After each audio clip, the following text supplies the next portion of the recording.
everybody, welcome back and Merry Christmas. I hope that you guys are having a wonderful Christmas and I hope that you guys will have a great New Year's as well. I felt like the years have been going by really quickly since I've graduated.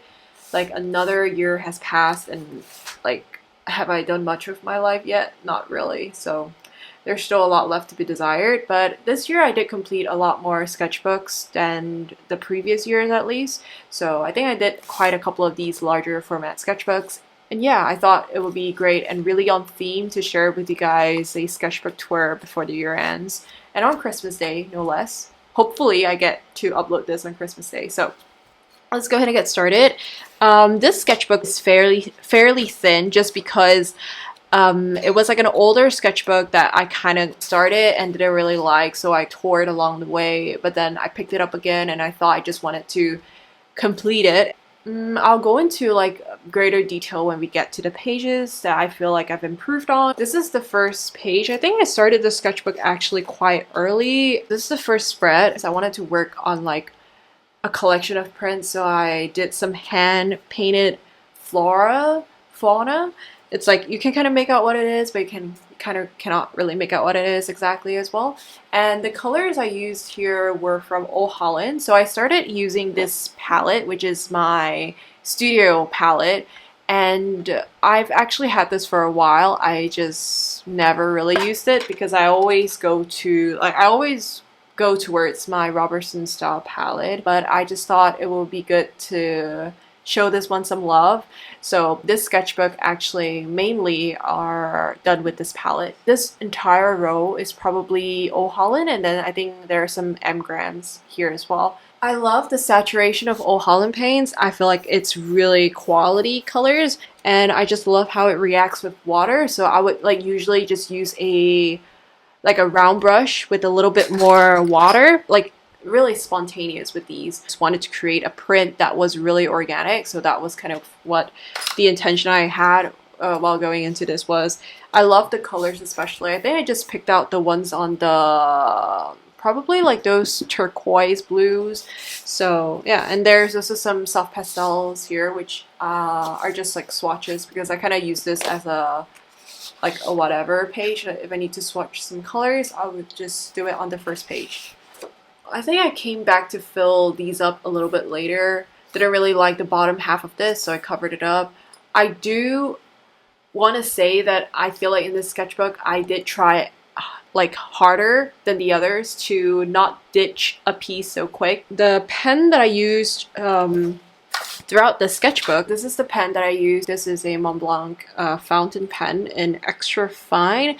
It's a gift from a friend for my birthday last year. Well, that was quite a while back, but I only started to use it this year because it was really precious and I didn't really know the inks that I had were all permanent. I don't know if it was gonna clog up the pen, so I did not use it until a little later. And then my mom got this bottle of ink about a month or two or something like that ago, and then I just saw I should use it because this is for fountain pens, right? And this pen is actually, it has such a cool mechanism. So since it's empty now, I'm just gonna share with you guys how to refill it. So it's empty now. All you gotta do is to unscrew the back like that. It doesn't come out all the way. It just gets unscrewed a little bit like that.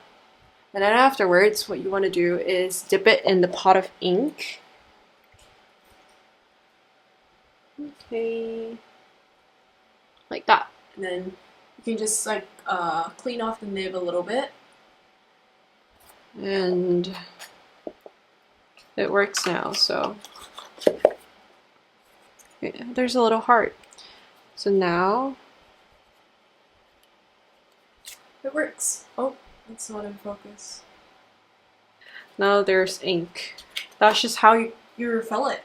It's so cool. I don't know, I never owned a pen like that ever, so I just thought that was really neat. A little bit of weight to it, so it's actually really nice in the hand, and I feel like it's also pretty comfortable to hold, and it also writes really nicely, so that's really good. So I use it for both journaling and also for sketching. I'm not really sure if it's good actually to use a fountain pen on textured paper. I don't know if it eats at the nib a all that much, so I'm gonna have to do a little bit of research on that. My intention throughout not only this sketchbook, also throughout the other sketchbooks, was to draw more emotion, but I feel like I kind of fell back on that a little bit. I kind of went back to draw more stoic expressions. These two, I did it quite early, but I think I went in again for a second time and I layered on more brush pens. Like whenever in doubt, I always use my black brush pen and I love what it adds to a piece, but this one might be a bit of an overkill, so it's just some really spontaneous. I think a lot of these I did it at night, so after work I just wanted to get like a little sketching session in just to build a habit. So essentially they don't, like, there's not much concepts about it. There are a lot of reference images. I really like this collection together. I feel like they all share a very similar vibe, and this is just kind of like whatever. There were just like some sketches that I couldn't get right, but I do like that one up there. So these are all just brush pen and I think a light wash of a skin tone. Initially they were just the men, but I felt like it was so empty, so I started to draw in a little bit, trying to draw hands. So a lot of them have hands in them. Not the best, but that was just what I was trying to get better at. I used like a Prisma color for the base and just overlay it afterwards with a little bit of watercolors and ink. I think among all of them, I like this one the most. I felt like it was really empty, so I went back in to add a couple of other portraits in here as well, and I really like how this one turned out. So yeah, that one is just watercolor, ink, and a little bit of layering of pencils. I think I did film a short for that, so... And I don't especially like how I draw men yet. What I like about having the blue line work underneath is that you can like retrace my steps essentially, or like how I figured out what goes where.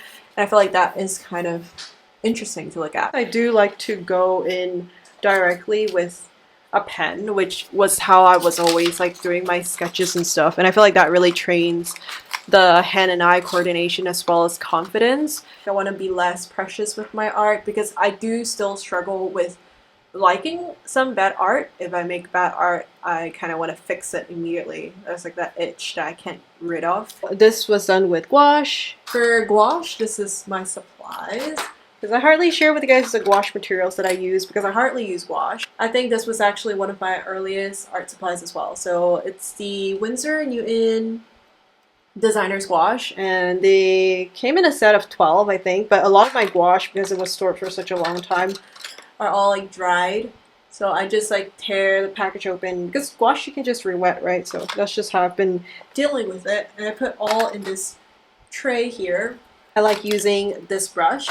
This is some like synthetic brush from Holbein because I feel like the bristles hold up a little bit better. Watercolors, especially the ones I use, like real hair, is a little bit softer, so I don't like to use those for that because it might ruin the brush and the way I handle my supplies as well. I would say I'm a little bit more on the rougher side, so I like these two brushes. One is like a detail brush and then one is just a little bit like bigger so I can cover more area with it. I also have these little like porcelain little like plates or like dishes. Yeah, but I do like the hair. I really like this side profile as well. This one kind of messed up. This one looks like the eye doesn't really look really balanced. One part of it doesn't look too balanced, but I mean it's a good try. And then, oh wait, let me just stick this back through because gouache seems to transfer whenever I paint with this on this like paper.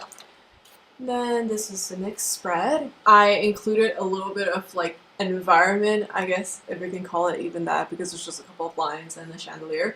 But I actually really liked that when I did it. And this one I was just trying to follow the shadows or the light that I see in the photograph. When I actually reference the image, a lot of the times it's not really what it seems, at least in my head. So that's that. And then over here, just trying to draw a little bit of like a reflective fabric. I actually like this one with the girl looking back and holding a katana. And I felt like her hand was drawn pretty well here. Actually, a lot of times I do draw my hands a bit smaller than my face, I think. And for this one, I think I messed up the skin color a little bit. I used a little bit of like an alcohol marker and it dried a lot cooler than I wanted it to. So I felt like it shows up not really well. And then, oh, this is just soft pastels. So, oh my god. So it's just soft pastels like that one. This one, I actually felt like I should have just kept it as it is. Sometimes I don't really know when to stop, but, well, that just is kind of what a sketchbook is, I guess. I do like this yellow jumper as well. I feel like it adds like a pop of color, and yellow is actually a really rare color that I use. I don't think yellow is like my first choice whenever I'm reaching for a color. And this is a Chloe dress from the Stella McCartney era. The shoulders are drawn a little bit too small though, so not broad enough. And that is just a little bit of a cutout that I kind of like, so I just stuck it there. These drawings are a little bit muddied, you can tell, especially when I do the close-ups. I think you can see it very obvious because the ink in here is water-based, so when it touches water, it does, like, you know, diffuse. It is more concerning when it's around the eye, nose area, but on, like, other elements, usually I'm kind of okay with it. And sometimes I even like how it looks like. Then over here, another one of those really packed spreads. I'm refilming this section just because I think my camera got cut off and I can't find footage. Anyways, this is also a very cluttered spread just because I'm trying to like find any bit of space that I could like squeeze in another portrait. And like with this, I am trying to train myself to draw the hands. Really still trying to get my angles and proportion right. My favorite portrait in all of these has got to be this one, just because I like the expression in her eyes. I feel like it looks the most realistic out of them all. And I like that she's paired with like this body. I feel like it kind of frames it. I feel like there's a little bit of like a cohesiveness over here. And I also like this portrait over here. Kind of messed up the other half, so I decided to cover it up with a little bit of black ink. So she's kind of like her head's tilted down, but she's looking upwards. I want to draw more references with glasses because I feel like that is also another one of my weakness. And also have got to improve on like the way I draw bangs. I feel like I drew them really densely. I feel like it should be a little bit more sparse and you should be able to see like the forehead a little bit more. Originally, a reference image of Anya Taylor-Joy, and it doesn't look like her at all. I kind of took on the color palette because it was quite like, I remember the picture being quite overexposed. I wanted to kind of capture it, but I still have got to work on my likeness. This is the final spread. I was watching Star Wars, so I decided to draw Princess Leia, but it doesn't look really much like her. I feel like all of these elements, they're all really different, and that's why they look like they belong together. I don't know, I just like them all together. And I really like this sketch. It's from McQueen's It's Only a Game. This one, this headpiece. It's really, really lovely headpiece. It has a bit of like oriental features on it, so I kind of like expanded it on a little bit on my own and just kind of drew it really spontaneously, I think, with the brush. Initially, the colors are all pretty vibrant, you know, they're all like reds, turquoise, yellow, but they're kind of contaminated, so they kind of muddy up together, and I feel like it kind of ties in to the piece a little bit better, because when it's too striking, then it kind of doesn't belong, you know? So I like it all together like that. So this is it for the sketchbook tour. Overall, it's still a little bit more sketchier, which is something I like. I like when my sketches are a little bit more expressive. So yeah, that's kind of it for today's video. I hope that you guys have enjoyed it, and I wish you guys happy holidays, and I'll see you guys in 2026. Bye!